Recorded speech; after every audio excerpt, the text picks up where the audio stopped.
Hello बच्चों। आज हम लोग क्लास 8 मैथ चैप्टर 9 शुरू कर रहे हैं जो कि बिहार बोर्ड के लिए है। ध्यान दीजिएगा, आज का जो चैप्टर है वो है चैप्टर 9 यानी कि बीजीय व्यंजक। बीजीय व्यंजक को हम लोग शुरू करते हैं यानी कि अलजेब्रिक एक्सप्रेशन। ठीक है, जो आप ये बुक में देख सकते हैं, अध्याय 9 बीजीय व्यंजक अलजेब्रिक एक्सप्रेशन। ठीक है, तो इसे आज हम लोग शुरू कर रहे हैं। तो सबसे पहले जो बेसिक बात है उसे मैं आप लोगों को बता देता हूं ताकि क्वेश्चन को हल करने में कोई भी परेशानी ना आए। ठीक है, तो ध्यान दीजिएगा। फर्स्ट हम लोग देखते हैं चर संख्या। चर संख्या क्या होता है यानी कि वेरिएबल नंबर। तो देखिए, ये वह संख्या होती है जिनके मान बदलते रहते हैं। ये जो चर संख्या है यानी कि वेरिएबल नंबर है, इनके मान बदलते रहते हैं। ठीक है, तो यही क्या कहलाते हैं, चर संख्या। यानी कि ए बी सी, मतलब ये सभी के जो मान हैं वो बदलते रहते हैं। ठीक है, आप ऐसे समझ सकते हैं, जो भी लेटर है, ठीक है, ए से जेड तक, ये सब क्या है, तो ये सब चर संख्या है यानी कि वेरिएबल नंबर है। चलिए, तो अब देखते हैं हम लोग अचर संख्या यानी कि कांस्टेंट नंबर। तो अचर संख्या किसे कहते हैं, ये वह संख्या होती है जिनका मान कभी बदलता नहीं है। ध्यान दीजिएगा, जो अचर संख्या यानी कि कांस्टेंट नंबर, इनके कभी मान बदलते नहीं है। जैसे 1 हो गया, 2, 3, 4, 5, 6, 7, 8, 9, 10, ये सब के मान कभी बदलेंगे नहीं। ठीक है, तो जो भी नंबर है, जो भी संख्या है, ठीक है, उनके मान कभी नहीं बदलते हैं। जैसे आप देखें 1, 2, 3, 4, 5, 6, अब बोलेंगे कि अगर 3 का मान आप बदलिए तो क्या ही बदलेगा, 3 का मान तो हमेशा 3 ही रहता है। तो अचर संख्या क्या होगा, तो जिनके कभी भी मान बदलेंगे नहीं वो क्या होंगे, अचर संख्या होंगे। ठीक है, चलिए अब हम लोग देखते हैं गुणांक। गुणांक किसे कहेंगे, यानी कि कोफिशिएंट।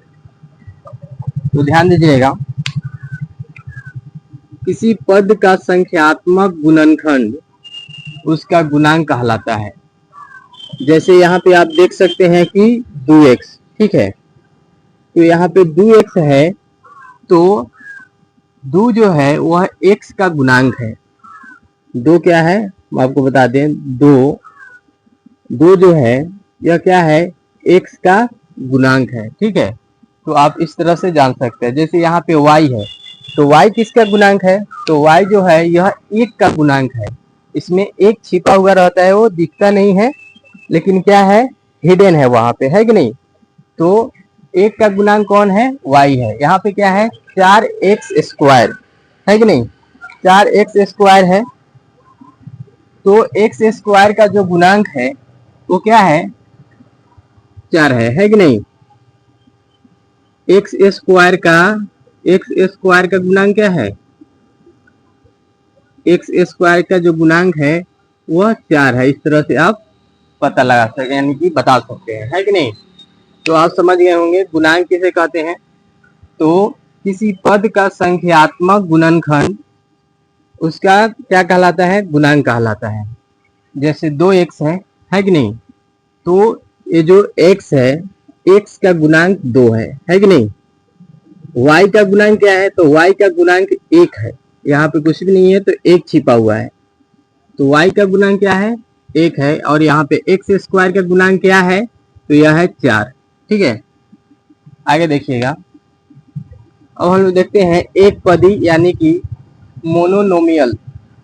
एक पदी किसे कहेंगे, तो ध्यान दीजिए, जिस व्यंजक में केवल एक पद हो, कितने पद हो, एक पद, उसे हम लोग एक पदी कहते हैं। जैसे यहाँ पे देखिए 2x, यह एक पद है। 3xy, ये भी एक पद है। और -7z, ये भी एक पद है। तो जब एक पद होंगे तो उसे हम लोग एक पदी कहेंगे, है कि नहीं। उसी तरह से द्विपद।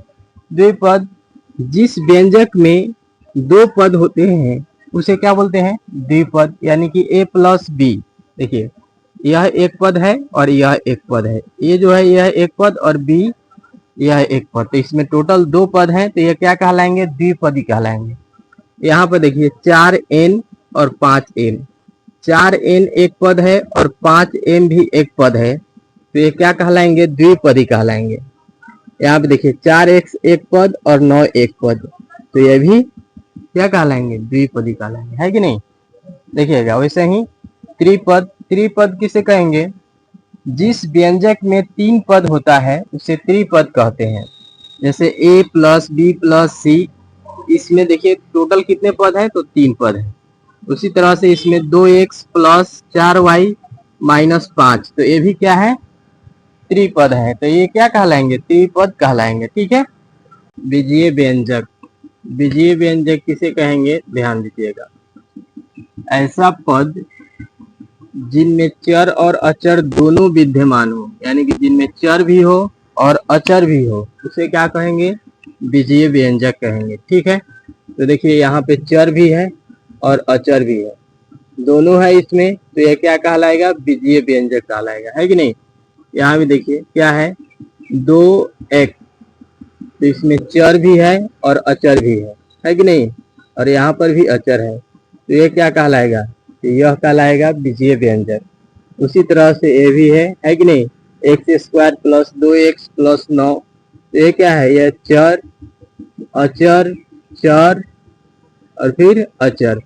तो हम लोग क्या देखें कि जिस पद में, है कि नहीं, जिस पद में क्या हो? चर और अचर दोनों हो, यानी कि पद ए भी हो सकता है, जैसे 2x, ये भी एक पद है, इसमें चर और अचर दोनों है कि नहीं? तो ये क्या कहलाएंगे? बीजीय व्यंजक कहलाएंगे। समझ गए होंगे? ध्यान दीजिए। बहुपद किसे कहते हैं? तो देखिएगा, यदि किसी व्यंजक में पदों की संख्या निश्चित हो, तो पदों की संख्या निश्चित है 1 2 3, 3 पद है इसमें, ठीक है, वह पदों की घात एक पूर्ण संख्या हो, यानी जो ये पद है इस पद की घात क्या है? तो देखिए जैसे 2 1 का पावर कितना है? 5, तो पदों की घात क्या बोला है? पूर्ण संख्या हो। पूर्ण संख्या हम लोग को पता है, पूर्ण संख्या, पूर्ण संख्या जो है यह 0 से शुरू होता है, 0 1 2 3 4, तो घात 0 भी हो सकता है कि नहीं? 0 हो या फिर 1 हो, 2 हो, 3 हो या फिर 4 हो, कुछ भी हो सकता है कि नहीं? लेकिन माइनस नहीं होगा, क्योंकि पूर्ण संख्या में माइनस वाले इंटीजर्स नहीं आते हैं, है कि नहीं? तो इसलिए पद का जो घात है वो क्या होना चाहिए? या तो 0 या फिर धनात्मक इंटीजर्स, यानी कि 1 2 3 4 5 6 7 8, है कि नहीं? इस तरह से आप कुछ भी हो सकता है। तो हम लोग का ऐसे ही एग्जाम्पल है, 2x का पावर 5 प्लस 4x y का पावर 3 प्लस 6x स्क्वायर, है कि नहीं? तो यह एक क्या है? तो यह एक बहुपद है। ठीक है। चलिए अब हम लोग देखते हैं समान एवं असमान पद। समान पद कौन होंगे और असमान पद कौन होंगे, इसे हम लोग समझते हैं। ऐसा सभी पद जिनका चर एक क्या हो? समान हो, है कि नहीं? तो चर क्या होता है? तो ध्यान दीजिएगा, ये है जो x है, यही हम लोग का चर है कि नहीं? और ये जो 7 है ये क्या है? तो यह है अचर। 7 क्या है? तो यह है अचर। अब ध्यान दीजिए, बोला है कि समान और असमान पद हम लोग को बताना है। तो समान के लिए क्या बोला है? ऐसा सभी पद जिनका चर, देखिए चर क्या है? x, तो जिनका चर क्या हो? समान हो, जिनका चर क्या हो? समान हो। तो देखिए अब x के फॉर्म में, ठीक है, घात इसका क्या है? तो 1 है, कुछ ना होता है तो 1 होता है, तो x का घात 1 वाले के रूप में कितना है? तो एक तो है 7x, ठीक है, दूसरा क्या है? 14x, और क्या है? माइनस 12x, तो ये निकल गया, ये निकल गया, ये निकल गया, ठीक है। अब x का घात 1 वाला कोई है? सिर्फ नहीं है कि नहीं? अब ध्यान दीजिएगा, दूसरा हम लोग देखते हैं, जैसे यह है 5x स्क्वायर, तो यहाँ x का जो घात है वो 2 है, ठीक है, तो x के घात 2 वाले जितने होंगे वो समान पद होंगे, ठीक है। तो एक तो हो गया 5x स्क्वायर, ठीक है, उसके बाद यहाँ पे है माइनस 9x स्क्वायर, अब नहीं है, तो ये दोनों जो है क्या है? समान पद कहलाएंगे, दोनों समान पद है कि नहीं? अब देखिएगा, ध्यान दीजिएगा, अब क्या है यहाँ पर 7y, 7y कहीं अब y के रूप में, यानी कि y का घात 1, तो y के घात के रूप में कोई दिख रहा है? नहीं है। अगर आप बोलिए कि y का घात इसका भी 1 है, तो देखिए इसमें xy है तो इसमें भी xy होना चाहिए, इसमें सिर्फ y है, इसलिए ये इसके साथ नहीं जाएगा, ये समान पद नहीं होगा, है कि नहीं? तो यह नहीं है कि नहीं? अब यहाँ पर देखिए 7xy, 7xy, xy के रूप में कोई और है तो यहाँ पे है -5xy, ठीक है? तो ये भी क्या कहलाएंगे? समान पद कहलाएंगे, है कि नहीं? ये दोनों भी क्या कहलाएंगे? समान पद कहलाएंगे। अब देखिए यहाँ पे क्या बच रहा है? तो 7y, 7y, और 7y के रूप में, यानी कि y का घात 1 के रूप में कोई हम लोग को नहीं मिल रहा है कि नहीं? तो जब इसके जैसा न मिलेगा, है कि नहीं, यानी कि y का पावर 1 हम लोग को जब नहीं मिलेगा तो यही क्या कहलाएगा? असमान पद कहलाएगा। तो ये क्या है? यह है असमान पद, असमान पद है कि नहीं?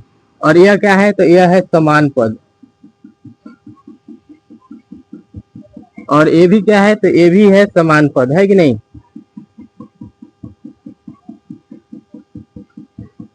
और ये भी क्या है? तो ये भी क्या है? समान पद है कि नहीं? यहाँ पे बचा हुआ है -9y²। तो देखिए, तो y² के रूप में कोई है नहीं है, तो ये भी क्या होगा? असमान पद होगा, असमान पद होगा, है कि नहीं? तो उम्मीद की आप लोग इतना समझ गए होंगे, है कि नहीं? तो इसको हम इरेज कर देते हैं, और कुछ इम्पोर्टेंट अलजेब्रिक फॉर्मूला है जिसे आप लोग नोट कर लीजिए, आगे एक्सरसाइज में आपको उस फॉर्मूले को यूज करने को मिल सकता है। ध्यान दीजिएगा, जैसे a प्लस बी का होल स्क्वायर क्या होता है? a² प्लस 2ab और प्लस b², है कि नहीं? a माइनस बी का होल स्क्वायर क्या होता है? a² माइनस 2ab और प्लस b², है कि नहीं? अब देखिए a plus B, a minus B क्या होता है? a² माइनस b², है कि नहीं? अगर ये सही फॉर्मूले को आप नोट कर लेते हैं, ठीक है, तो बहुत आपके लिए हेल्पफुल होगा, यानी कि इसे यूज भी करना है आपको क्वेश्चन में। और भी जो बच गए हैं, यानी कि कुछ और भी इसमें फॉर्मूला का यूज होगा, तो जहां फॉर्मूला का यूज होगा वहां पे हम उसको बता दिया करेंगे, आप वहां से भी नोट कर लीजिएगा। तो ये सब था बेसिक बातें, ठीक है। और अगले वीडियो में हम लोग प्रश्नावली को शुरू करेंगे 9.1 को, ठीक है। तो फिर मिलते हैं हम लोग नेक्स्ट वीडियो में।